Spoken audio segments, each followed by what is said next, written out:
Talvez ainda ficaram aí na gaveta, mas que podemos tirar para fora mais à frente.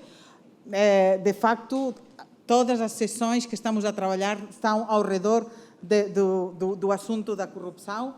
Até agora, esta manhã, falamos sobre os valores, né, da integridade, da ética e da deontologia. Falamos dos instrumentos que podem ser utilizados.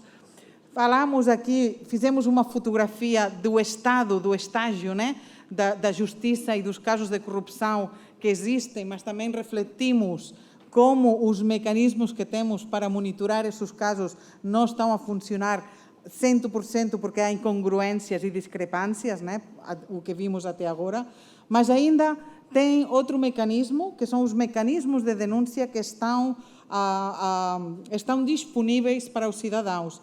Por isto, vamos iniciar com a próxima sessão. Vou chamar ao palco o Dr. João Nhamposa, que vai fazer a moderação desta sessão.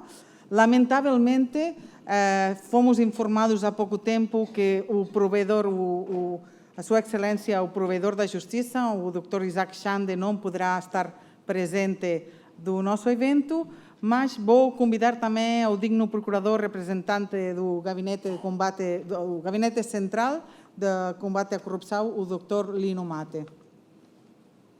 Tá.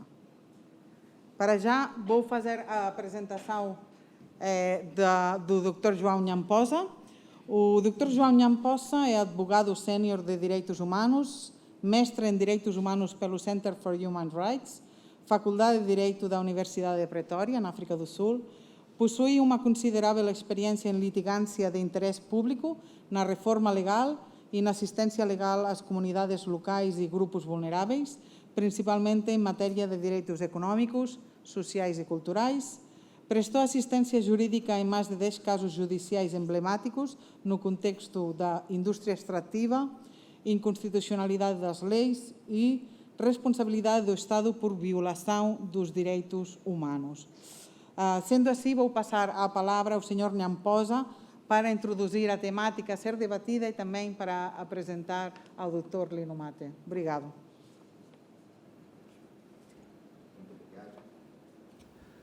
Boa tarde a todos, ou melhor, boa tarde a todas e todos, como está na moda agora, sob pena de eu ser acusado aqui de discriminação e não gender balance.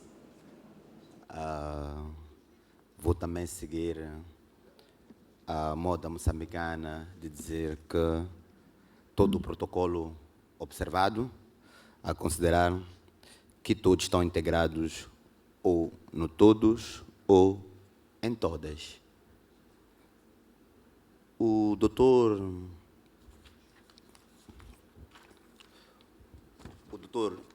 Lino Mate é licenciado em Direito pela Universidade Eduardo Mondlane e em 2005 frequentou o curso de ingresso do Centro de Formação Jurídica e Judiciária para a carreira da magistratura do Ministério Público, os chamados procuradores, não é? A sua trajetória como procurador teve início na Procuradoria Distrital de Munapo, na província de Nampula, seguida pela Procuradoria da cidade de Nampula e, posteriormente, no Gabinete Provincial de Combate à Corrupção. Atualmente, desempenha a função de magistrado do Ministério Público no Gabinete Central de Combate à Corrupção. É hoje o nosso principal orador, que ia estar aqui também com o digníssimo provedor de justiça, ou o representante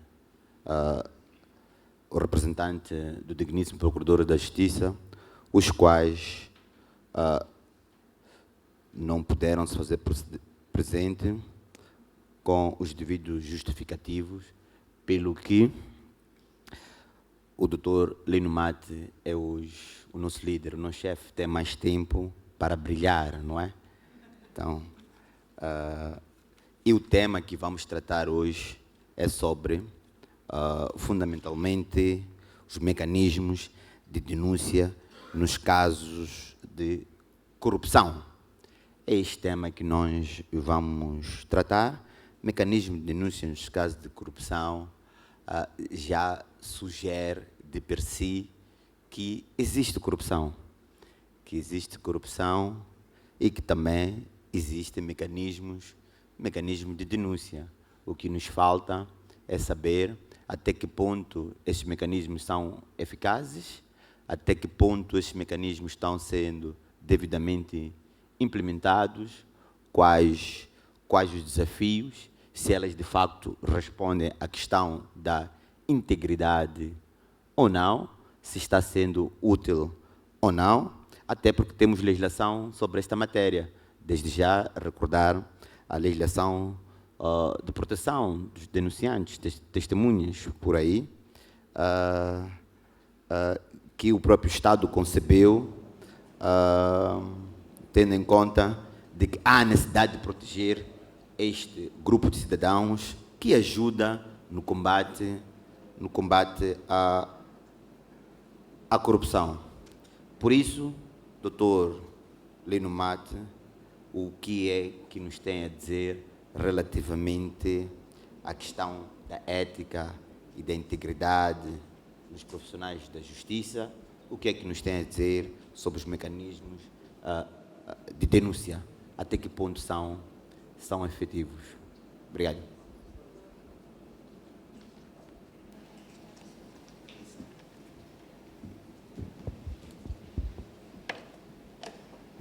Muito boa tarde a todos.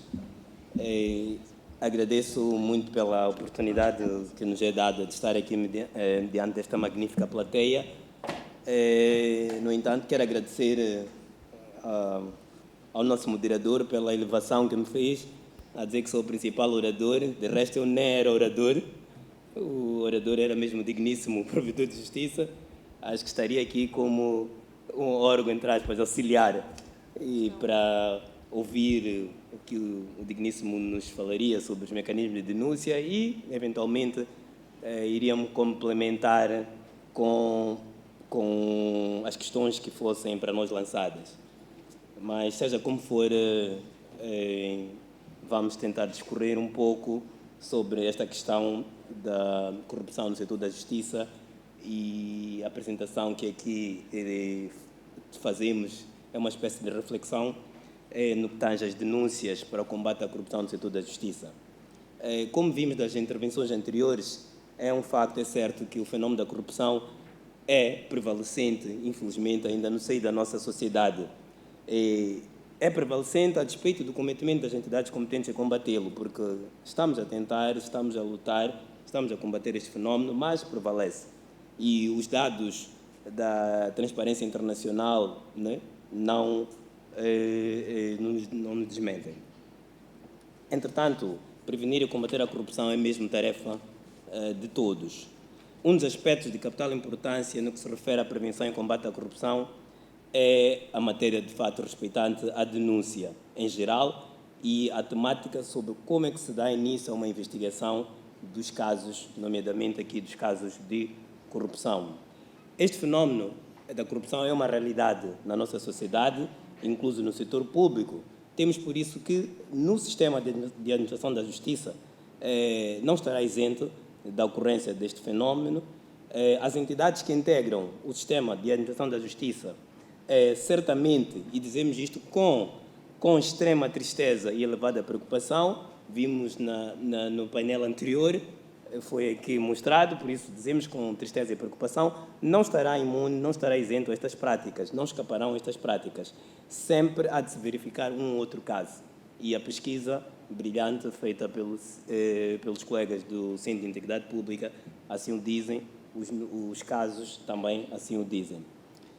Sendo que as instituições de administração da justiça têm um papel relevante na prevenção e combate à corrupção, mas não estando, por outro lado, elas próprias isentas a casos de corrupção, entendemos que isto acarreta e traz um desafio, mas também nos convida à reflexão, nomeadamente no que respeita às denúncias dessas práticas nesse setor, bem como sobre o tratamento que se dá aos casos que são denunciados ou os casos que chegam ao conhecimento das entidades competentes em investigar, em exercer ação penal e julgar. Portanto, é aqui desafiante.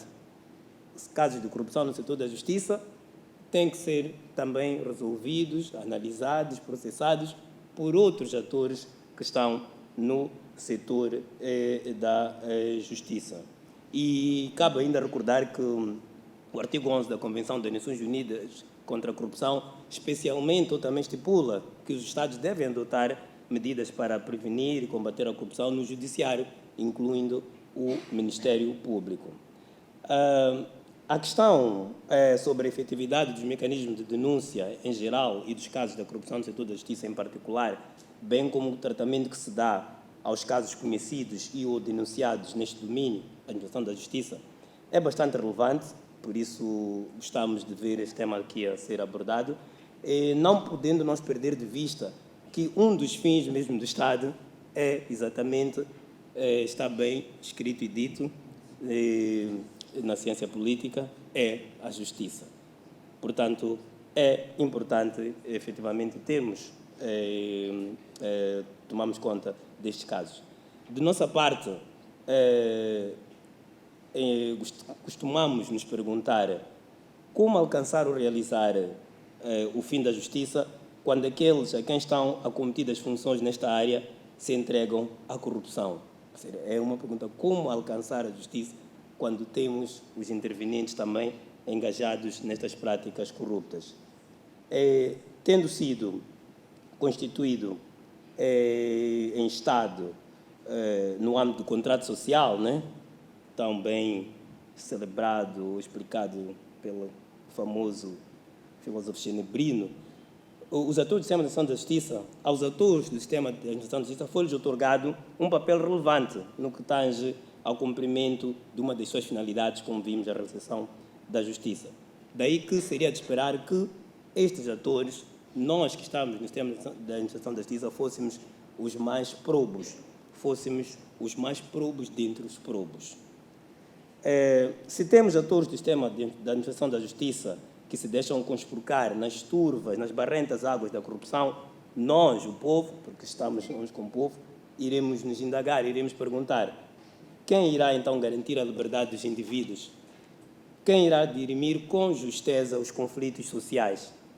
Quem irá obviar a uma soltura ilegal de detidos? Os casos de que prende-se, justamente, mas por concurso de algum suborno, há pessoas que são soltas.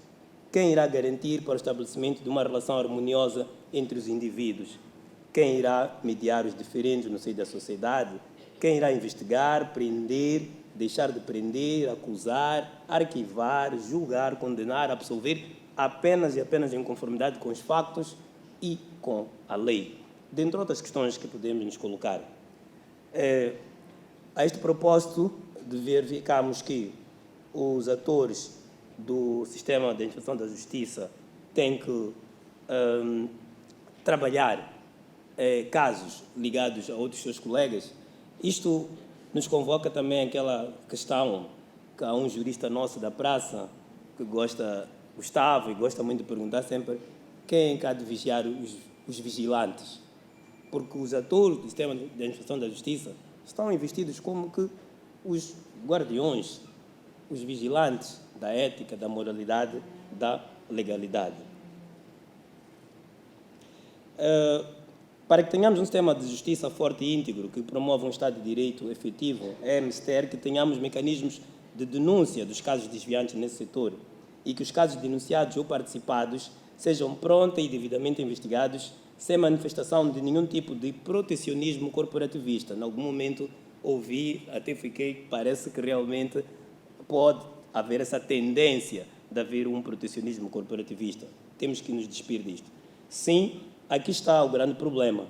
É que quem deve investigar, quem deve defender o suspeito, quem deve acusar, quem deve julgar, quem deve controlar se for efetivamente condenado, né, no âmbito da execução da pena, será igualmente um ator do sistema de administração da justiça. Isto é desafiante. O nosso sistema legal constitucional, caríssimos, está assim concebido. Não há uma entidade e nem atores diversos, especialmente concebidos ou incumbidos para tratar dos casos de corrupção no sistema de administração da justiça. Terá que ser tratado pelo próprio sistema, em suma. Se é que um sistema assim concebido configura um mal, alguns podem entender que não, se calhar é um mal, devia haver uma outra entidade, outros atores. Não sabemos, não temos remédio, não temos uma fórmula para curar, se é que este sistema é um mal. Mas arriscamos a dizer que não seria essa a doença. Talvez pudéssemos estar aqui diante de um dilema. O ator do sistema de administração da justiça, que tem em mãos um caso referente a um colega, a um outro ator do sistema de administração da justiça, pode-se ver na situação de ter que escolher alternativas que para ele são penosas, são difíceis, porquanto terão reflexo na sua carreira, imagem, relacionamento social e profissional, dentre outras coisas, nomeadamente entre escolher beneficiar indevidamente o seu colega, fazer vista grossa, protegê-lo indevidamente, ser parcial, não ser isento, não ser objetivo, não se guiar pela lei, mas também escolher outro caminho, que será o de pura e simplesmente se basear nos factos e na lei, mas cujo desfecho poderá lhe acarretar eventualmente consequências adversas, grosso modo, na harmoniosa e sã convivência no seio dos outros seus colegas. Pode ser apontado que é este o colega que anda a perseguir-nos. Eu digo essa expressão porque estou no Gabinete de Combate à Corrupção e sei bem o que estou a dizer. Essa é a expressão. Este é o colega que anda a perseguir-nos. E quando os colegas do Gabinete de Combate à Corrupção ficam de férias, os outros dizem, ainda bem que estão de férias, podemos fazer tudo à vontade. Dizem a brincar, mas se calhar querem mesmo fazer. Sabe? Dito isto, a doença seria a improbidade por parte daquele que tiver a missão de investigar, acusar ou julgar. E o seu contrário, eventualmente, a probidade, seria a panaceia.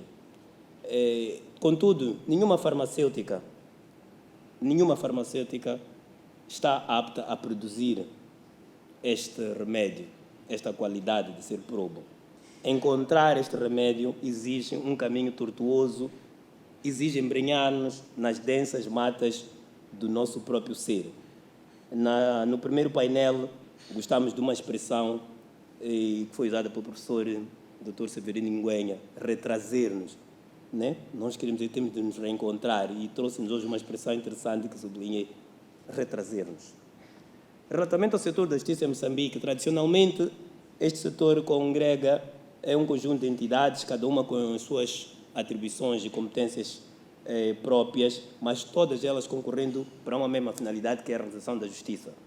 Temos, dentre estas entidades, podemos aqui elencar os tribunais, o Conselho Constitucional, o Ministério Público, o Provedor de Justiça, os advogados, os defensores públicos e técnicos jurídicos, o Serviço Nacional Penitenciário, o Serviço Nacional de Investigação Criminal, a Polícia da República de Moçambique.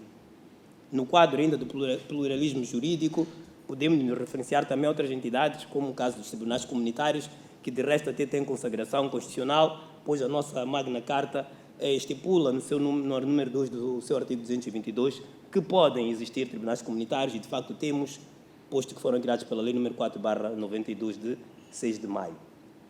Sobre o Ministério Público e o Gabinete Central de Combate à Corrupção, em particular, estipula a lei que o Ministério Público é o órgão que incumbe representar o Estado junto dos tribunais, defender os interesses que a lei determina, controlar a legalidade dos prazos, dirigir a instrução preparatória dos processos de crimes, exercer a ação penal, assegurar a defesa jurídica dos interesses dos menores dos entes incapazes.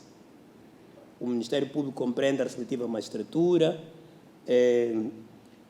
a Procuradoria-Geral e os órgãos subordinados. Integra ainda oficiais de justiça e outros assistentes oficiais de justiça e outros funcionários.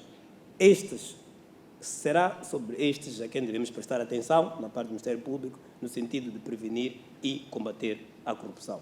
Relativamente ao Gabinete Central de Combate à Corrupção, no que se refere à sua natureza jurídica e competências, temos que elas estão definidas na nossa lei orgânica, que é a Lei nº 1/2022, de 12 de janeiro, que estabelece a orgânica do Ministério Público e o Estatuto dos Magistrados do Ministério Público. E, de acordo com o seu artigo 82, o Gabinete Central de Combate à Corrupção é o órgão subordinado do Ministério Público, especializado e competente na prevenção e no combate aos crimes de corrupção, peculato, concussão e uma outra série de crimes que foram acrescidos nas competências do Gabinete de Combate à Corrupção, onde posso aqui destacar branqueamento de capitais e conexos. Portanto, no prato ou na panela do Gabinete de Combate à Corrupção foram acrescentados outros produtos. O Gabinete Central de Combate à Corrupção é de âmbito nacional e compreende os gabinetes provinciais de combate à corrupção. Isto no quadro da expansão e em vista da garantia do acesso aos seus serviços e uma maior proximidade aos cidadãos, funcionam atualmente os gabinetes provinciais de combate à corrupção em Nampula, na província de Niassa, na província da Zambésia, província de Tete, Sofala, província de Manica, província de Inhambane e na província de Maputo. Relativamente à cidade de Maputo, ainda não foi criado o Gabinete Provincial de Combate à Corrupção, mas as atividades são garantidas, são asseguradas pelo Gabinete Central de Combate à Corrupção e pela Procuradoria da República na cidade de Maputo, onde temos um ponto focal. O mesmo sucede com a província de Cabo Delgado, onde as atividades são asseguradas pelo Gabinete de Combate à Corrupção de Nampula e também lá temos um ponto focal. E também acontece na província de Gaza, onde temos um ponto focal. Portanto, todos estes órgãos, o Gabinete Central e os gabinetes provinciais, têm mecanismos estabelecidos para a recepção de denúncias nos termos que, se calhar, podemos, havendo tempo mais adiante, abordar. O nome das suas atividades compete ao Gabinete de Combate à Corrupção por via dos magistrados, investigadores em serviço. Uma série de atividades podemos aqui referenciar, de ações, recolher informações relativas a notícias de fatos suscetíveis de fundamentar crimes de corrupção, branqueamento de capitais e conexos, solicitar inquéritos, sindicâncias, inspeções e outras diligências, portanto, gozar de livre acesso às instituições da administração pública para efeitos de investigação, realizar e dirigir a instrução preparatória, podendo requisitar documentos, informações, extratos de contas e telefónicos, registros e outros dados, promover buscas para a obtenção de provas incriminatórias. Relativamente à investigação dos casos de corrupção pelo gabinete ou pelos gabinetes de combate à corrupção, o seu ponto de partida. Vamos aqui falar da denúncia e outras formas de aquisição da notícia do crime. Temos dito que a tramitação dos processos em geral, assim como daqueles que são vocação dos gabinetes de combate à corrupção, ou seja, corrupção passiva, corrupção ativa, peculato, abuso de cargo, participação econômica em negócios, entre outras infrações, tem sempre a sua base ou ponto de partida. A nível dos gabinetes de combate à corrupção, a investigação destes casos inicia, tal como nas procuradorias ou outros órgãos subordinados do Ministério Público, por via de denúncia ou participação, subscrita por particulares ou por entidades públicas, conforme o caso, sendo, em geral, esta apresentada diretamente ao Gabinete de Combate à Corrupção por escrito, também pode ser apresentada em audiência com um magistrado ou com os titulares, os diretores destes gabinetes de combate à corrupção.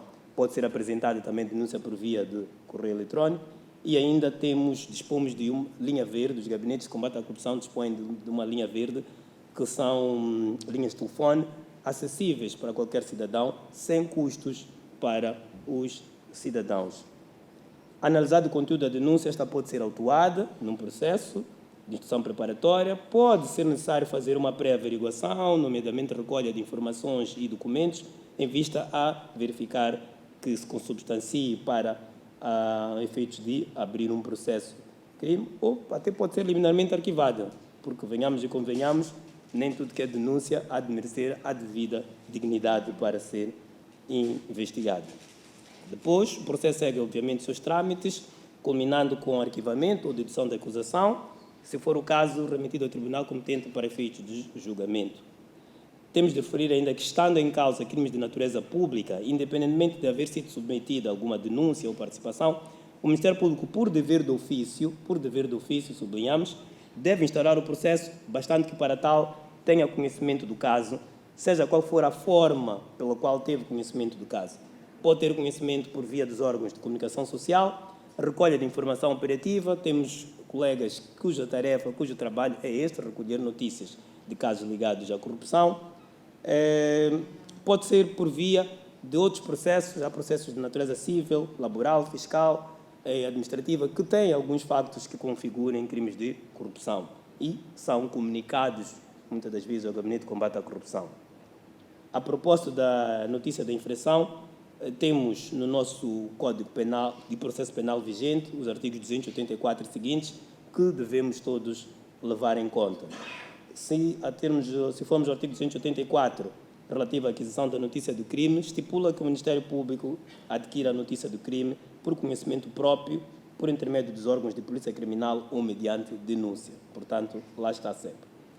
O artigo 285 estipula questões de denúncia obrigatória, que estabelece que a denúncia é obrigatória para as entidades policiais. Quanto a todos os crimes de que tomem conhecimento, é obrigatória para os funcionários públicos, quanto a crimes de que tomem conhecimento no exercício das suas funções e por causa delas.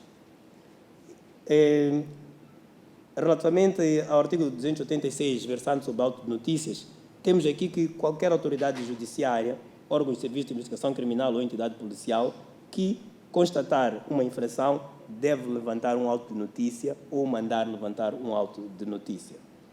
O artigo 287 versa a denúncia facultativa, que precitua que qualquer pessoa que tiver uma informação, uma notícia de um crime, pode denunciar ao Ministério Público, pode também fazê-lo ao juiz, pode fazer aos órgãos de serviço de investigação criminal ou a qualquer entidade policial, salvo, obviamente, aqueles casos de crimes de natureza particular.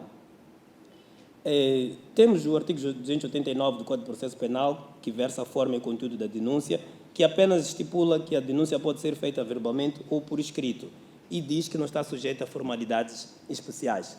Quando analisamos, de nossa parte, este artigo 289, achamos que mostra-se algo parco, porque no quadro da legislação anterior tínhamos o artigo 9º do Decreto-Lei 35.007, está revogado pela lei preambular ao atual Código de Processo Penal. Achávamos que era mais indicativo, ajudava a poder, no sentido dos nossos colegas oficiais de justiça, investigadores e magistrados, como elaborar uma denúncia com a devida e necessária qualidade. Estipulava neste artigo que a denúncia podia ser verbal ou por escrito, como diz o atual Código de Processo Penal, e se fosse verbal deveria ser reduzida por escrito, mas indicava aí, dizia-se aí que devia conter a indicação sucinta dos factos e suas circunstâncias que possam interessar ao processo penal, nomeadamente modo, tempo, lugar, se o autor estava ou não lúcido, na posse das faculdades ao tempo do facto, etc. A indicação do autor da infração ou dos seus sinais característicos ou de quaisquer outros que possam concorrer para a sua identificação, a identidade do ofendido, se for conhecida, os nomes de residência das testemunhas, a assinatura do funcionário que reduziu a escrita, a assinatura do denunciante e declaração se deseja constituir assistente. A nossa referência aqui é importante porque parece que à medida que avançamos, a tendência é para facilitismos. E com estes dados, acredito que é possível efetivar uma investigação mais bem conseguida. Agora, dizer-se que a denúncia pode ser, não carece de mais formalidades e sem alguma indicação do que mais deve conter, achamos que isto é algo parco, insuficiente. Chegados aqui, entendemos que podemos ainda, relativamente à denúncia, abordar 4 aspectos que reputamos relevantes, nomeadamente a questão das denúncias anónimas, a responsabilidade superior hierárquico, obrigações dos auditores e a questão da proteção das testemunhas, denunciantes e outros sujeitos processuais. Sobre denúncias anónimas, é interessante verificar que mereceu alguma referência na Lei 6/2004, 17 de junho, que foi a lei que criou o Gabinete Central de Combate à Corrupção e estabeleceu na altura mecanismos complementares de combate à corrupção, nomeadamente no número 2 do seu artigo 12. Interessante é ainda verificar que o facto da lei preambular ao Código Penal anterior a este, portanto o Código Penal de 2014, aprovado pela Lei número 35/2014, de 31 de dezembro, revogou diversas disposições da Lei 6/2004, mas não abrangeu o artigo 12 da lei em causa. E os instrumentos jurídicos subsequentes também não revogaram este artigo relativo a denúncias anónimas, o que equivale aqui dizer que está a pleno de vigor, ou seja, na nossa ordem são admissíveis as denúncias anónimas. Este artigo 12 da Lei 6/2004 tem como epígrafe iniciativa de procedimento e estipula, só aqui para o nosso conhecimento, que qualquer pessoa pode requerer à competente autoridade administrativa, policial e ao Ministério Público que seja instaurada a investigação relativa aos crimes que vinham previstos nessa lei e que agora estão no Código Penal. A denúncia é escrita ou reduzida a termo ou, aí está, destacava a lei, sob forma de anonimato, e contém as informações sobre os factos e sua autoria e as provas de que tenha conhecimento, mas também dava esta indicação de que o Ministério Público podia investigar independentemente de denúncia ou da denúncia ter a sua necessária qualidade. E, conforme dissemos, parece-nos que as denúncias anónimas são admissíveis no nosso quadro jurídico. Não obstante, a questão que se coloca diz respeito ao tratamento a dar aos casos de denúncia de má-fé. Nós não podemos aliar-nos que há denúncias que são de má-fé. É certo que, à luz da Lei nº 6/2004, 17 de junho, a denúncia de má-fé já merecia especial tratamento, posto que combinava-se aí que merecia uma sanção, julgo que uma pena até 6 meses. No quadro atual, a denúncia de má-fé, apesar de que aquele artigo sobre a denúncia de má-fé na Lei 6/2004 foi revogado, há de merecer ainda a tutela do direito, se formos a olhar ao conteúdo, aos elementos do artigo 402 do Código Penal. Dr. Lino, vou pedir para sintetizar. Obrigado. A questão relevante que nós temos é a quem é que nós vamos processar por denúncia de má-fé. No fundo, é essa a questão. Sobre a responsabilidade superior hierárquico, temos o artigo 439 do Código Penal, que estipula que o superior hierárquico é considerado cúmplice se sabedor de uma infração praticada por um seu subalterno não participar. Portanto, um superior hierárquico aqui também tem a obrigação de participar os casos praticados pelos seus subordinados. Os auditores também têm a obrigação de participar os casos de que tomem conhecimento quando forem realizar as ações de auditoria. E relativamente à questão da proteção do denunciante, também era abordado na Lei 6/2004, temos a Lei de Proteção dos Denunciantes, agora, mas que carece de regulamentação. Em jeito só de concluirmos, podemos oferecer ou considerar algumas ideias, designadamente aprimoramento das medidas ou regime de direito premial. Trata-se de casos ou situações nos quais são adotados benefícios em favor de funcionários ou agentes arrependidos. E aqui o que se propõe é que, apesar de haver uma e outra estatuição, nos parecem tímidas, como o artigo 449 do Código Penal, de modo que achamos que mostra-se necessário a aprovação de uma lei que regula a matéria sobre colaboração premiada. Também pode-se mostrar necessária a formulação de um regime de isenção de penas a certos casos de corrupção ativa. O Código Penal anterior previa algumas situações, nomeadamente no caso em que o corruptor ativo, um servidor público, exigiu-lhe para poder praticar um ato, solicitou, e ele então dava, mas depois ia denunciar as autoridades, podia ser isento da pena. No Código Penal atual não vemos esta situação, e muitos costumam perguntar-me, mas doutor, aquela mulher grávida que está no hospital para dar parte e é ela exigida ou forçada a dar um valor, então vai ser processada como corruptora ativa. Portanto, se calhar, para deixar claro, era preciso haver uma instituição.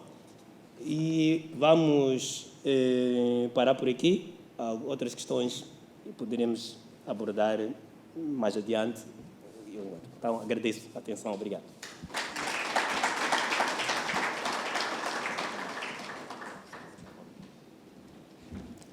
Muito obrigado, Dr. Lino Mate, por esta brilhante apresentação.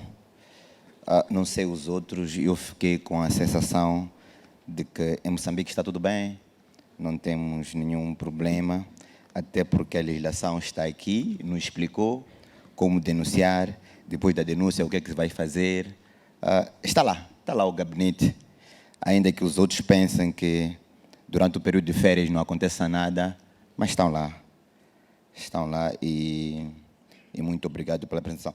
Bem, da sua apresentação ressaltam algumas questões que eu, na qualidade de moderador, vou aproveitar-se disso, colocar, se calhar, algumas questões, não é entrevista, até porque não tenho essa tecnicidade, mas alguma curiosidade.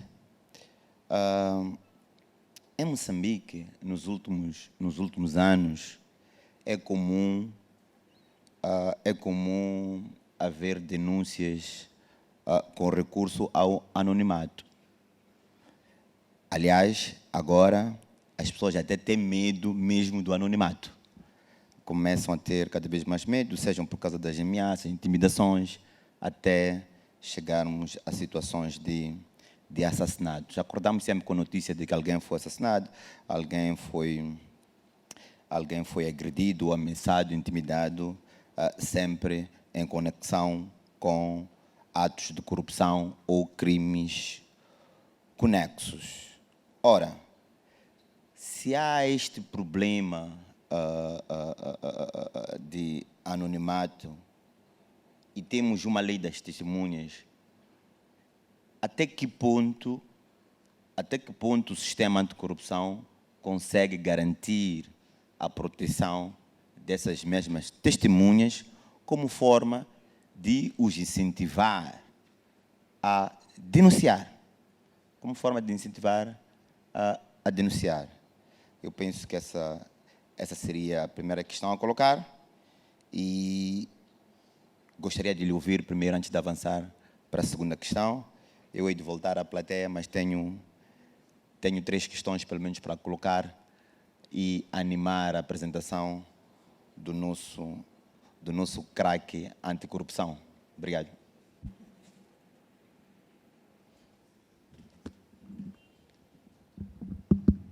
Sim, muito obrigado, doutor, pela questão que nos é colocada. Eu vim para aqui todo contente, porque sabia que 99,99% das questões e comentários seriam dirigidos ao digníssimo provedor da justiça. E eu estaria aqui feito uma estátua. Mas coloca-me este comentário, que é uma questão candente, que de facto merece-nos. Efetivamente, conforme dissemos, para começar, temos que dizer que de facto existem as denúncias anónimas. Há denúncias que são remetidas aos órgãos do Ministério Público, no caso do Gabinete de Combate à Corrupção, nessa forma de anonimato. Há denúncias, vamos lá dizer, que circulam pelas diversas plataformas eletrônicas e, conforme também pude explanar, havendo notícias por qualquer mecanismo, o Gabinete de Combate à Corrupção vê-se por dever de ofício na contingência de instaurar o processo. Esta lei foi aprovada de proteção de denunciantes vítimas no ano da graça do Senhor de 2015, mas tem-se dito que enferma do facto de não estar regulamentado, não estar em funcionamento o gabinete de proteção das vítimas e dos denunciantes.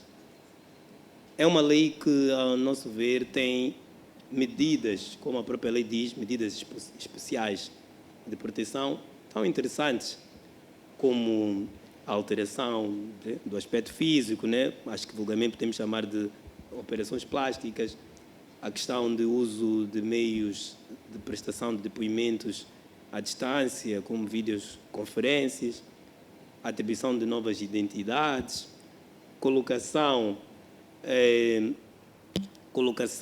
do indivíduo protegido a residir numa outra área, fora ou distante daquela onde normalmente vivia, onde aconteceram os factos. Portanto, fornecimento de alguma renda, eventualmente, por parte do Estado. São estas as situações que estão consagradas nessa lei. Mas, como havemos de convir, não é o Ministério Público que tem que proporcionar isso. Tem que ser criadas estas condições por outros órgãos competentes nesta nossa República. Dito isto, sabido dos constrangimentos, acreditamos que é por isso, constrangimentos orçamentais que enfrentamos, não está regulamentada, não existem aqui situações que foram criadas. Tem sido desafiante lidar com esta temática de proteção dos denunciantes. Tem sido. O que alguns preferem fazer quando nós tentamos apelar à colaboração é, pelo menos, darem-se a conhecer às autoridades do Gabinete de Combate à Corrupção, mas clamando que não querem aparecer, não querem dar a cara. E isto seria aquilo que nós diríamos nos nossos trabalhos, né? Seriam as nossas fontes. Então, são os informadores, os nossos colaboradores. E o que se pede a estas pessoas é que forneçam o maior número possível de informações e com a necessária qualidade para que o processo a correr formalmente reúna os necessários elementos. Costumo dizer que se um servidor público denuncia um seu superior que, olha, o meu chefe, recebemos aqui um carro 0 km, recebemos um carro 0 km, estou na província do Niassa, o carro mal chegou, ele desencaminhou o carro e foi deixar lá na terra dele, na cidade de Maputo. Costumo dizer que pode não interessar muito dizer que quem disse que o carro estava lá é o fulano, mas se temos informações, vai-se a este local com os competentes mandados de busca e apreensão, encontra-se o bem, acho que já temos bom caminho andado para demonstrar que o crime está praticado, está consumado. Muito obrigado. Noto que há vários desafios e constrangimentos relativamente à proteção dos testemunhas que são extremamente importantes para o combate à corrupção. Uma outra questão está ligada mesmo ao informe da PGR, o informe do Procurador-Geral da República, porque é assim que está na Constituição, mas nos últimos anos é informe da Procuradora, não é? Informação da Procuradora-Geral, digníssima Procuradora-Geral da República. Daquilo que eu vi, pelo menos nos últimos 5 anos, a tendência do informe é crescente relativamente aos casos ou sinais de prática de corrupção no setor da justiça, particularmente no judiciário. A Procuradora, cada vez que vai à Assembleia da República, indica mais procuradores, mais juízes, mais advogados, não é? Já não é só a polícia, então cada vez aumenta o número, o que é preocupante para o cidadão, porque aqueles, conforme dizia, os vigilantes da corrupção, parece que são eles, os próprios corruptos, segundo o informe, não sou eu quem está a dizer, é o que está público, mas a forma como é dito naquele informe, dá a entender, até porque são os comentários, dá a entender que a Procuradoria-Geral da República está a queixar, também está a denunciar. Se nós, o povo, conhecemos os casos de corrupção, vamos denunciar à Procuradoria, ao Gabinete Central de Combate à Corrupção, depois de vossa análise, vem um informe geral sobre o estado da justiça e da legalidade de Moçambique e também vem denunciar. Afinal, quem está a denunciar é quem? Essa é a questão que preocupa o cidadão, porque hoje em dia nem vale a pena queixar a Procuradoria, porque a Procuradoria também está a vir queixar, não é? Então ficamos sem saber quem é o guardião da integridade, da ética no setor da justiça para o combate à corrupção, considerando essa tendência do PGR também ser queixosa. Obrigado.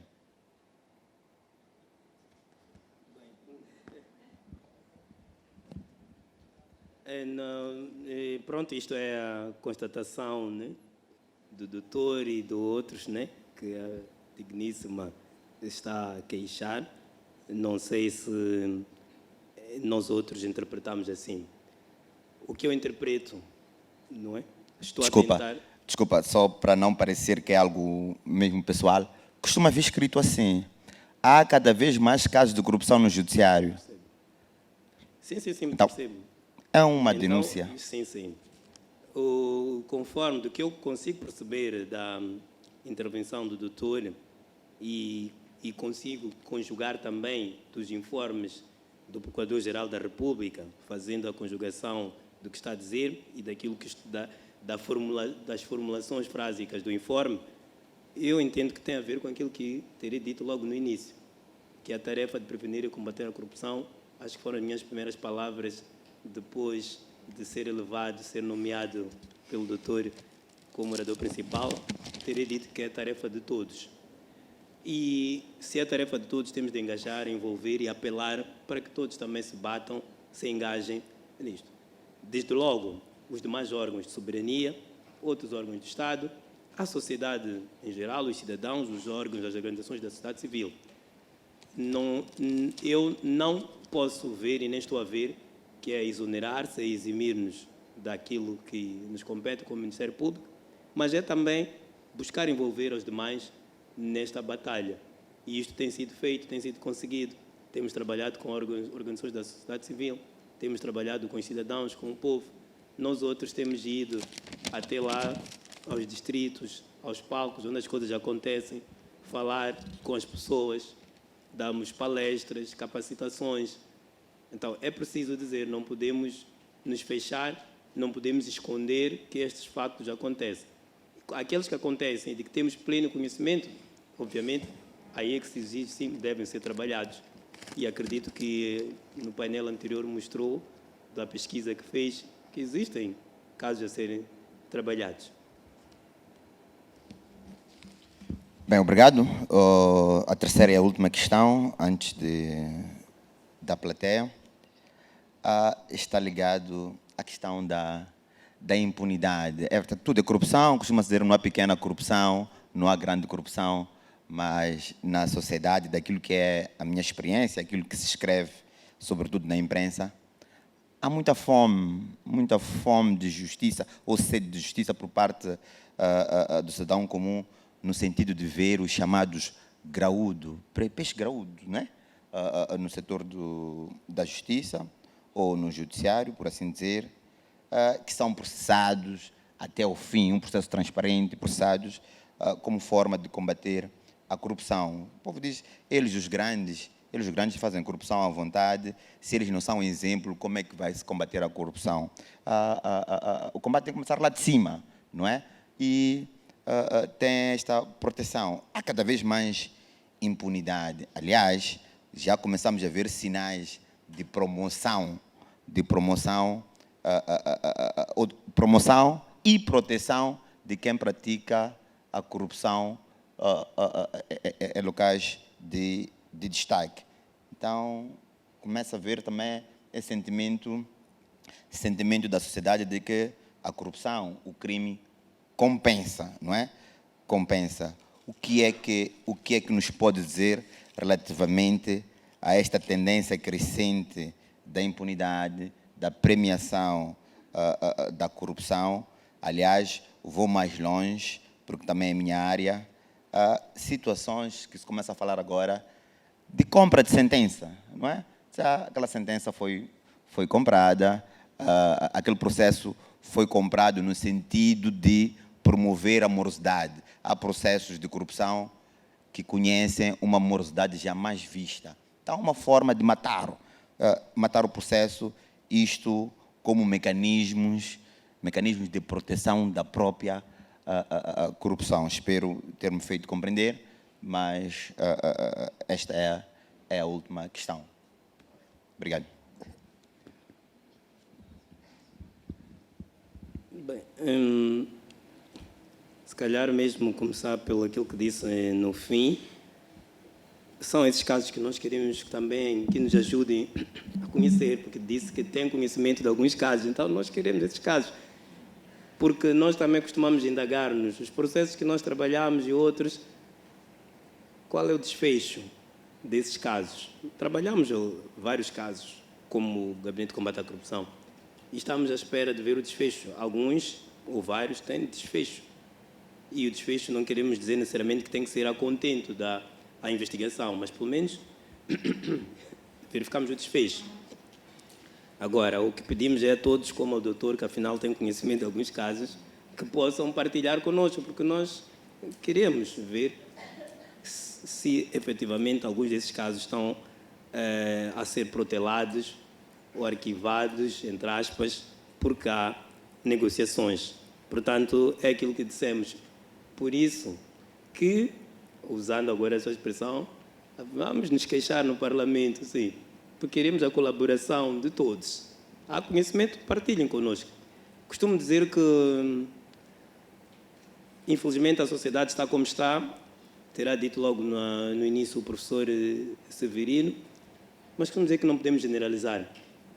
Há sempre um e outro que vão continuar a bater-se até onde puderem para combater estas práticas. Então, vamos confiar. Passando, o doutor também terá se referido a questões de peixe graúdo. Eu tenho muitas dificuldades com esta expressão, porque sempre que usam, costumo perguntar se eu sou sardinha, sou magumba. E esses graúdos, qual é que é um peixe-baleia, um tubarão? Esta classificação de peixe graúdo, peixe miúdo, faz-me alguma confusão. O que eu posso dizer é que nós estamos acometidos e os casos que nos chegam ao conhecimento, nós trabalhamos. Obviamente que, atendendo a um e outro caso, independentemente na classificação aqui, e acho que vou ter que estudar biologia marinha, dos peixes graúdos ou miúdos, atendendo e considerando a natureza de alguns casos, independentemente de quem é que, merece uma investigação mais criteriosa e uma investigação mais cuidada, mais resguardada. Eu acredito que nós estamos num sistema jurídico, obviamente, que é diferente de outros, no quadro da nossa tradição mesmo, da nossa tradição legal. É diferente de outros países. Eu costumo ficar admirado onde delegados, como se diz no Brasil, chegam, vão aos microfones, começam a dizer todas as diligências que fizeram e até dizem as diligências que vão fazer naquele mesmo dia ou no dia seguinte. Não é essa. Se fosse legalmente estabelecido, deveríamos atuar nessa conformidade. Mesmo quando a gente faz aqueles nossos comunicados, olhando para comunicados a dar conta no interesse, estamos divididos no dever de informar, mas também de proteger a investigação. Tem que ser analisados o que podemos dizer que não conflitue com aquilo que são os objetivos de um processo penal. Então, temos esta dicotomia do dever de informar, mas também de salvaguardar o segredo de justiça, salvaguardar os elementos probatórios. Mas temos que informar. Quando informar, o que informar é sempre uma questão que nos colocamos. Para dizer que os casos nós temos que trabalhar independentemente, né, dos biólogos virem nos classificar que este é um peixe graúdo, por isso este é. Obrigado. Muito obrigado, Dr. Lino. Na verdade, estamos aqui num momento de reflexão para procurar melhores respostas à nossa problemática da corrupção e para que seja eficaz toda a legislação e quadro institucional criado para combater a corrupção. Desde já vou abrir o espaço para o debate, para mais questões da plateia. Quero acreditar, tal como eu, muitos têm questões a colocar. Então, o Dr. Lino Mato é todo vosso.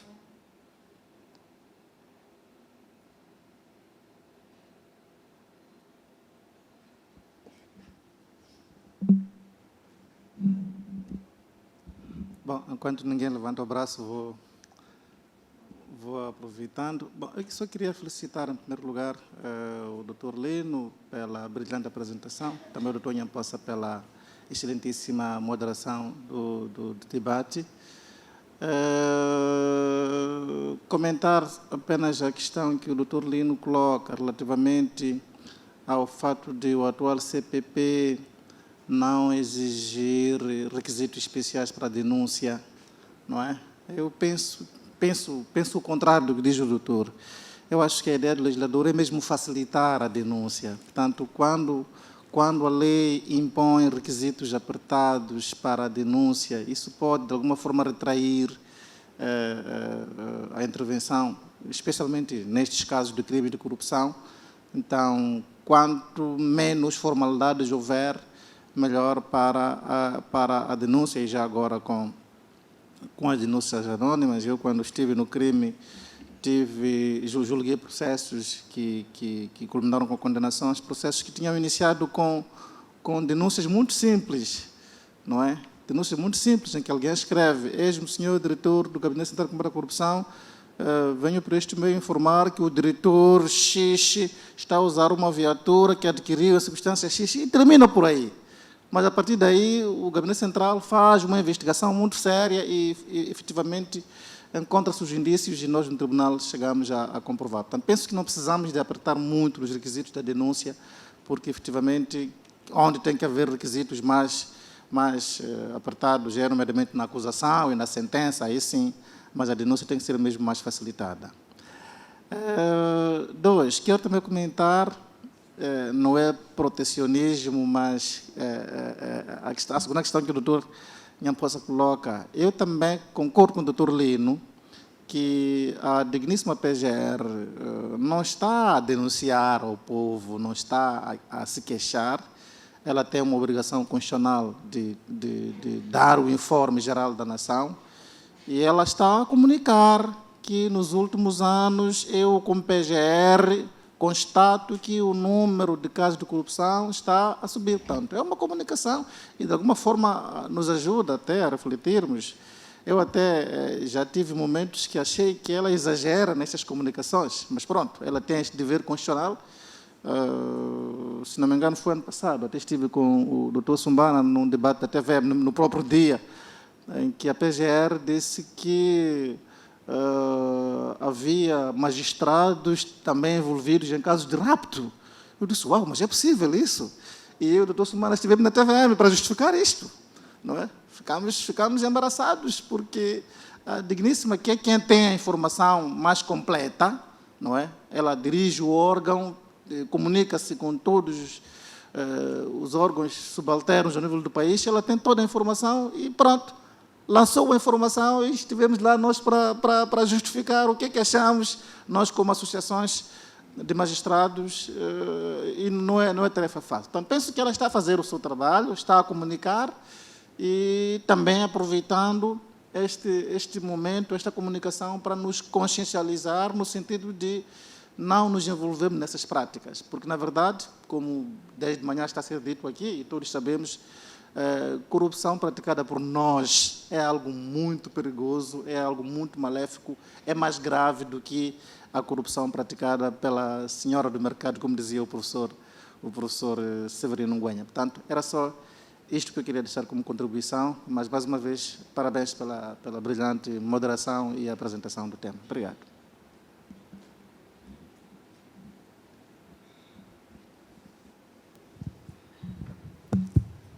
Obrigada.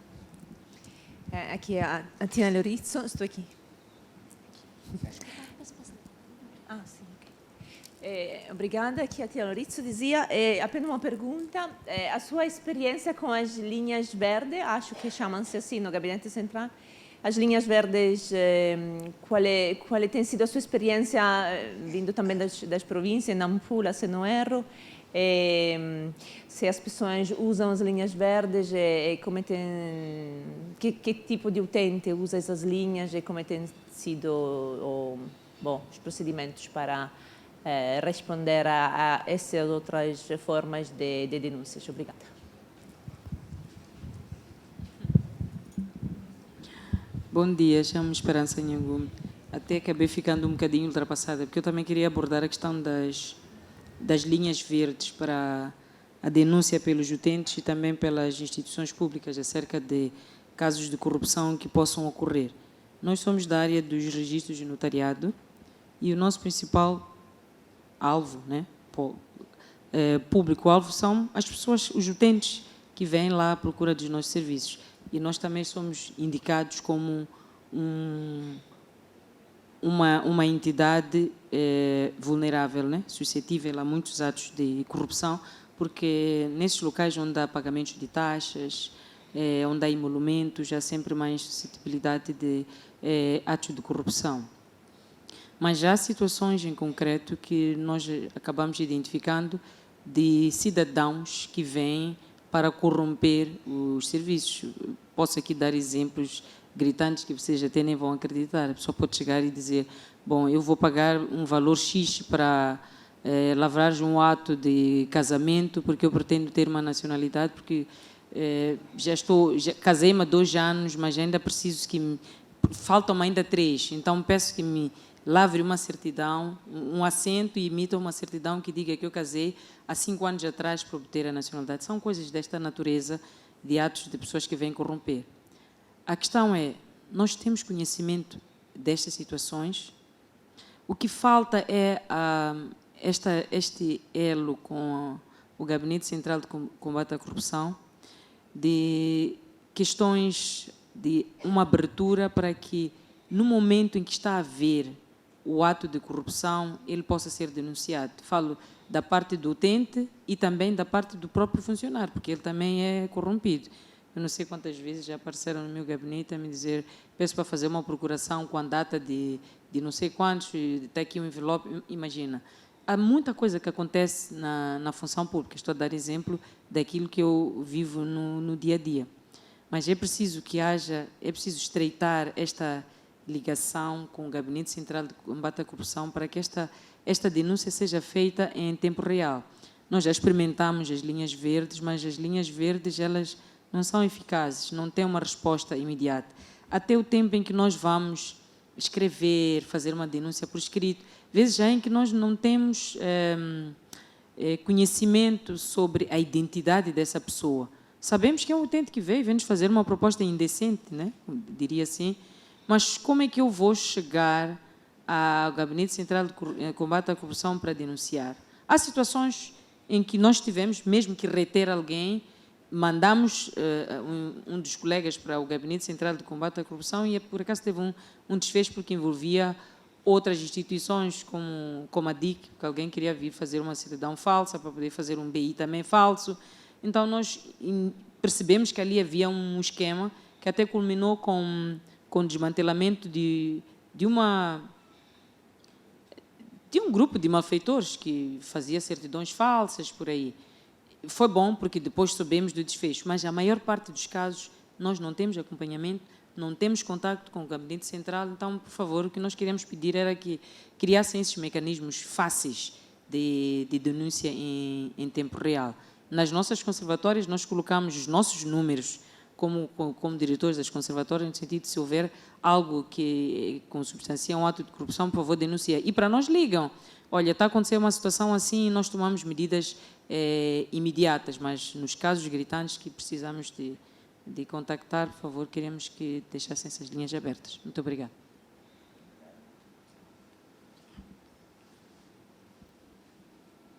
Bem, temos mais uma ali, mais duas, não é? Mais duas encerramos, também o tempo já não nos ajuda muito. O Dr. Lino ainda tem que nos explicar as respostas. Obrigado. Boa tarde mais uma vez, parabenizar pela apresentação e pela moderação. O meu comentário ou reclamação é com relação à linha verde e à proteção dos denunciantes e das vítimas. O CIP tem recebido várias denúncias de corrupção ou de irregularidades no setor público e quando a nossa missão não é ser ou parecer ser o Gabinete Central de Combate à Corrupção. Nós também temos de instruir as pessoas, temos de explicar às pessoas que existe esse gabinete e que este gabinete é responsável para tramitar estes processos. E quando se trata de casos pequenos, nós ligamos, às vezes, para a linha, temos de explicar como é que se faz o contacto. E uma das vezes, acho que já foram 2 vezes, ligamos para a linha verde e dissemos, queremos denunciar um caso de corrupção. E a resposta que tivemos é de que devíamos nos apresentar ao gabinete para fazer a denúncia. Então, isto também coloca em causa a proteção daquela vítima. Todo mundo, a maior parte das pessoas tem medo de denunciar a corrupção porque não quer aparecer. E se tem de ir à Procuradoria ou ao GCC para fazer a denúncia, retrai a intenção das pessoas em apresentar denúncias de corrupção. Obrigada.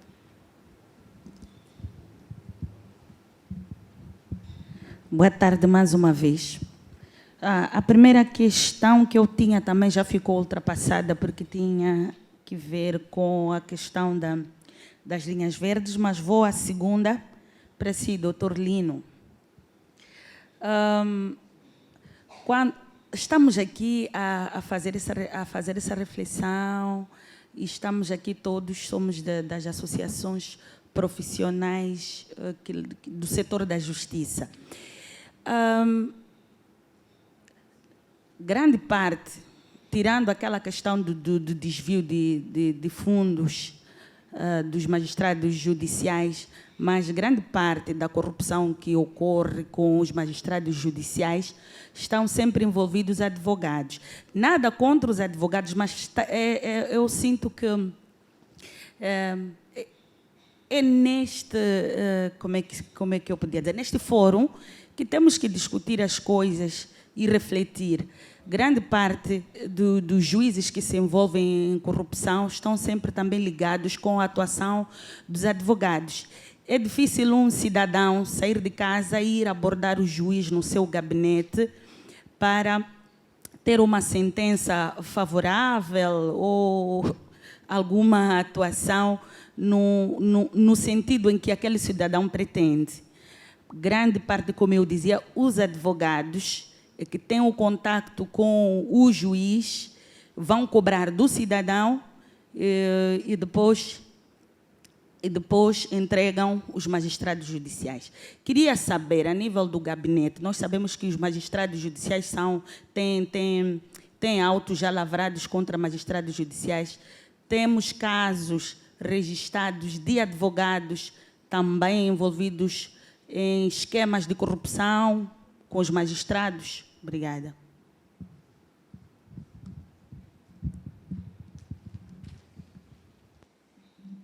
Bem, Dr. Lino.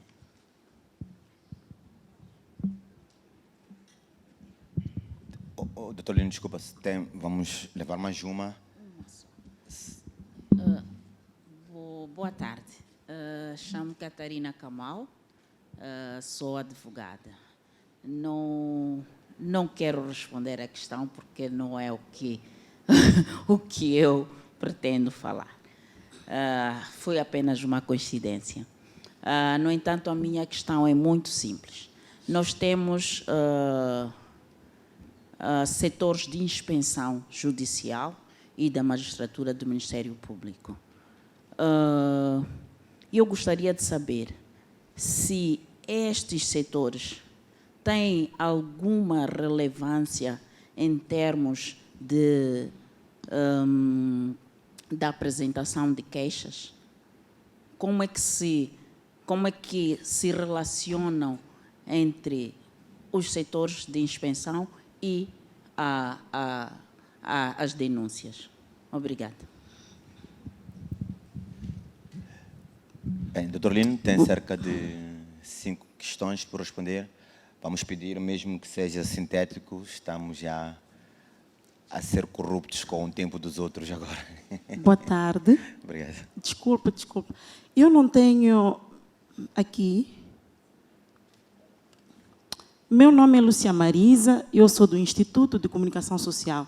Na verdade, não tenho uma questão, mas queria lamentar o fato das linhas verdes não serem totalmente serem inoperacionais, né? Isto porque nós já fizemos um grande trabalho, um bocado antes da pandemia, no Instituto de Comunicação Social, em colaboração com o Gabinete de PGR e Combate à Anticorrupção, de fazer spots. Foram vários spots traduzidos nas línguas locais que falavam das linhas verdes, na qual as pessoas deviam usar as linhas verdes para fazerem a denúncia. Então, fico preocupada quando essas linhas, de facto, a pessoa faz a denúncia e depois tem que se apresentar pessoalmente. Não estamos a fazer nenhum trabalho. Obrigada.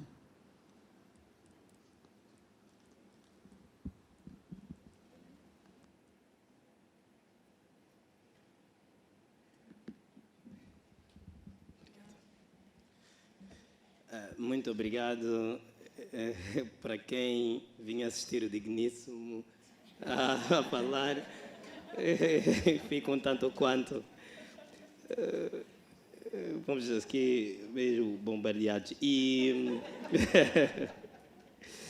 E dizia-me, e no início, quando o ilustre moderador colocou a magnífica aqui plateia, a possibilidade de colocarem questões, quando não estavam a fazê-lo, achei mesmo que se calhar eu fosse um peixe cheio de espinhas.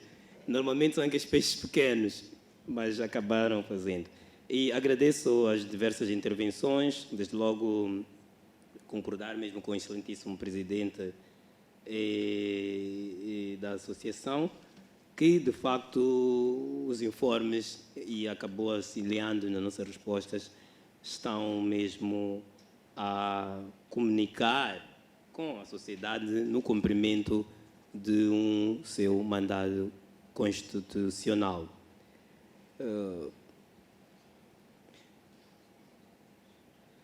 Relativamente à questão, acho que é a doutora Tina, se não estou equivocado, sobre as experiências com linhas verdes, eu próprio, de fato, já tive experiências, porque em algum momento do nosso trabalho como Gabinete de Combate à Corrupção, essas linhas ficavam com os magistrados. Portanto, eu próprio já fiquei bons anos com telemóveis das linhas verdes, sábados, domingos, feriados, enquanto todos estão nas discotecas, estão nas praias, eu tinha que estar com um livro e com um telefone de linha verde para anotar tudo aquilo que fosse participado. E, infelizmente, alguns cidadãos faziam mau uso, mas nós, com a nossa, procurávamos ter um caráter mesmo educativo, explicar que é gratuito, sim, mas que aquele momento em que ele está fazendo as piadas a brincar, jovens, estava a prejudicar pessoas que tinham assuntos mais sérios a dizer. Infelizmente, conseguíamos fazer-nos compreender. E hoje em dia estas linhas estão na posse de investigadores, temos investigadores, foi assim decidido, já há uns anos que trabalhamos desta forma, mas também tem os seus métodos de registro e de atuação. A colega a doutora Esperança também tinha a mesma questão sobre as linhas verdes. Falamos, já que nos pronunciamos, e concordamos que temos de aprimorar os mecanismos, né, do elo entre os diversos setores, julgamento e combate à corrupção. Nós, com algumas entidades, temos pontos focais, justamente mesmo para facilitar aquelas entidades mais sensíveis, sobretudo algumas com as quais temos memorandos de entendimento, memorandos mesmo formalizados. E quando há situações que nos contactam, temos que é o ponto focal a nível do gabinete e os pontos focais a nível dessas instituições. E o ponto focal do gabinete, quando é contactado, dá conhecimento aos colegas que devem fazer essa missão, esse trabalho, e nessas situações costumam rapidamente buscar dirigir-se às instituições, se for o caso, para verificar o que está a acontecer e agir em conformidade. No nosso plano, no quadro daquilo que são as nossas ideias, nosso plano de trabalho, pretendemos ter pontos focais junto a pelo menos todos os ministérios e Secretaria de Estado Central, acreditando que isto pode facilitar o trabalho. E esses pontos focais dessas instituições seriam também um ponto de contacto com as instituições tuteladas e subordinadas, né? Porque, venhamos e convenhamos, há muitas instituições no país e é difícil termos pontos focais com tudo aquilo que é a instituição. Então, a ideia que tivemos é vamos a nível dos ministérios, da Secretaria de Estado, que vão responder pelos órgãos tutelados e subordinados. Vai ser uma maneira de trabalhar. Relativamente, também agradecemos a intervenção da excelentíssima secretária executiva da Associação dos Magistrados Judiciais, que também queria abordar sobre as linhas verdes, que os outros colegas antecederam abordaram, e referenciou que grande parte destes atos estão envolvidos advogados, o que é verdade, sim, e se realmente existem também processos. Não tenho aqui números, mas efetivamente tenho ciência de casos que foram trabalhados nos quais também estavam advogados, mas é tudo consoante a história, o que está acontecendo naquele caso e quais são os elementos de prova que existem. Infelizmente, em alguns casos, as pessoas reputadas como advogados, no bom rigor até nem eram advogados, porque não estão inscritos na ordem dos advogados, não estão inscritos no IPAS ou em algum momento estiveram, mas são pessoas que todos os oficiais de justiça, todos os juízes, todos estão acostumados a ver nos tribunais e dizem, é o doutor X, advogado. Mas são estas pessoas que estão associadas a alguns magistrados e depois, quando queremos já processar, vemos que é um particular, às vezes tem outro tipo de negócios, de atividades, mas também consegue, não sei como, estar nos tribunais a fazer-se de advogado. Se calhar até pode ser que isso, que em alguns casos até porque não são advogados, nem estão no IPAS, mas tentaram estudar direito, outras nem sequer tentaram estudar, se calhar. É direito. E a colega Catarina Kamal também buscou saber sobre as inspeções. De fato, temos inspeções a nível do Conselho Superior da Magistratura Judicial e do Conselho Superior da Magistratura do Ministério Público, e estas entidades têm trabalho relevante, porque elas têm feito realmente inquéritos, sindicâncias, e alguns processos disciplinares também são instruídos por inspetores, e o resultado destas entregam aos órgãos do Ministério Público competentes para um processo crime. E, sim, entendemos que são unidades orgânicas importantes. Os cidadãos, com auxílio algumas vezes dos advogados, estes sim advogados mesmo, têm ciência, sabem que um juiz, um procurador tem um órgão de gestão e disciplina. E se não sabem, pelo menos sabem que existe a Procuradora-Geral, sabem que existe o juiz-presidente do Tribunal Supremo. Dão conhecimento a esses casos ou aos conselhos ou aos titulares e muitas vezes são encaminhados às inspeções que fazem o trabalho. E daquilo que nós vemos, têm feito um bom trabalho porque conseguem reunir elementos importantes, porque digo isso porque depois são remetidos diversos elementos para o Ministério Público. Relativamente à colega Lúcia, do Instituto de Comunicação Social, sim, nós vamos tentar apurar, porque efetivamente são, nas linhas verdes, buscamos funcionar com 3 operadoras, mas uma vez ou outra sabemos, sim, tem havido constrangimento com uma ou outra operadora e existe uma que eventualmente tem funcionado até mais do que outras, mas nós fizemos aqui a anotação e vamos também buscar. Agora, relativamente, que acredito que também foi uma questão parecida ou similar, ou foi na sequência do que disse a colega doutora Chilundo, se não estou equivocado, das pessoas apresentarem-se. É que, em alguns casos mesmo, fica mesmo complicado de alguém ligar e dizer que, olha, tem um polícia que fez isto, tem um juiz que está a fazer isto, e depois deixa tudo, como dissemos, ao critério, ao cargo do Gabinete de Combate à Corrupção. Às vezes é um tanto quanto complicado e, em algum momento também, até na minha apresentação, terminei referido à questão da denúncia de má-fé. E eu não sei, é um apelo mesmo que faço, não sei se será classificado como queixa. Sempre tenho, das poucas palestras que tive a felicidade de dar, enquanto magistrado afeto ao Gabinete de Combate à Corrupção, tenho feito este em jeito mesmo de apelo. Peço.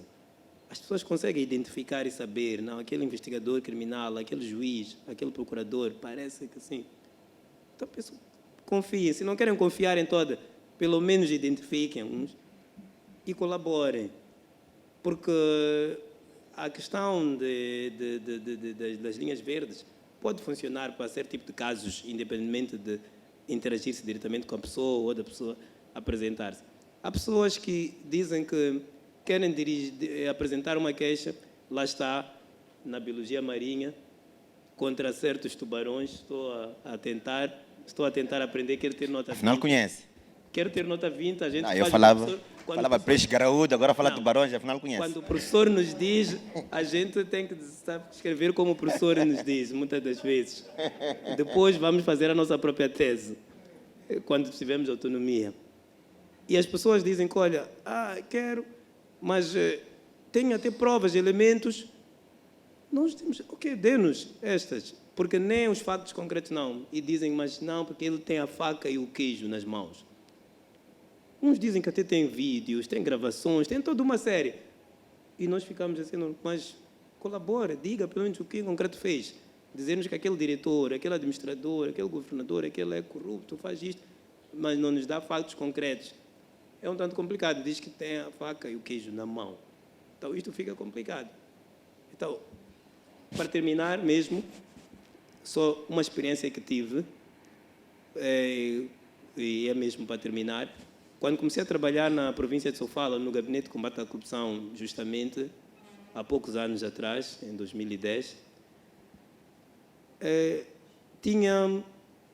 recebo processos, apresentei-me, que tinha que trabalhar, e tinha um caso que aquela denúncia era ininteligível, não se percebia, mas eu tive sorte.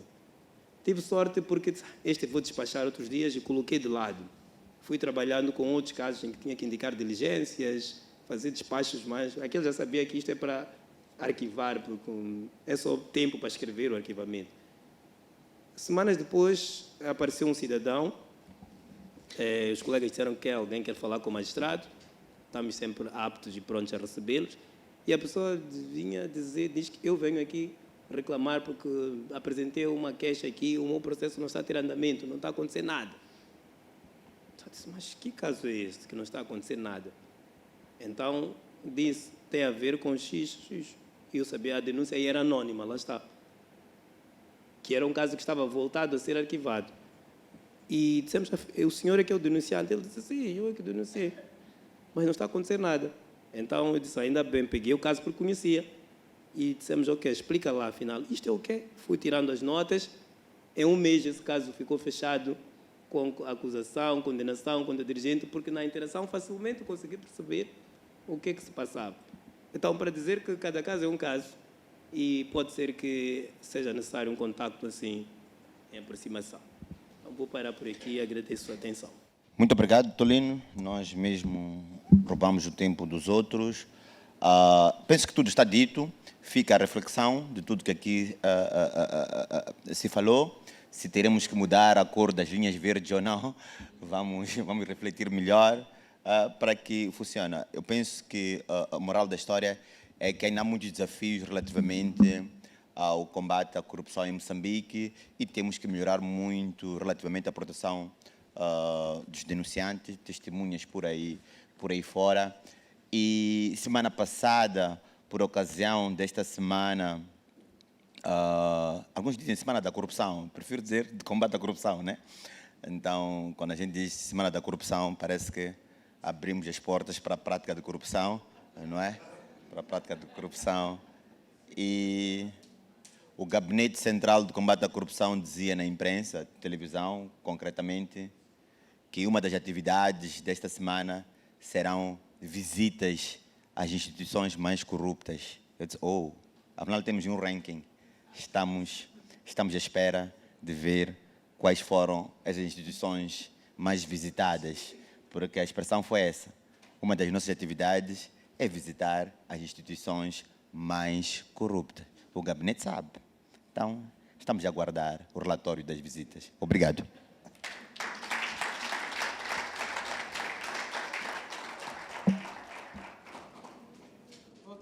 Muito obrigado por esta moderação e esse orador tão brilhantes. Acho que foi muito produtiva esta sessão. Então, já chegou a hora do intervalo grande. Podemos passar ao almoço. São 13h30. Vamos voltar aqui às 14h30 para falarmos, portanto, já da contribuição do que é a sociedade civil, as associações dos profissionais da justiça, o CIP e os órgãos de comunicação social. Antes de irmos ao almoço, queria recordar que nas pastinhas que receberam tem um documento que é a avaliação do seminário, que pedimos que ao longo do seminário ou no final possam preencher, né, um questionário para fazer a avaliação deste evento que está a acontecer hoje. Tá bem? Muito obrigado e voltamos às 14h30.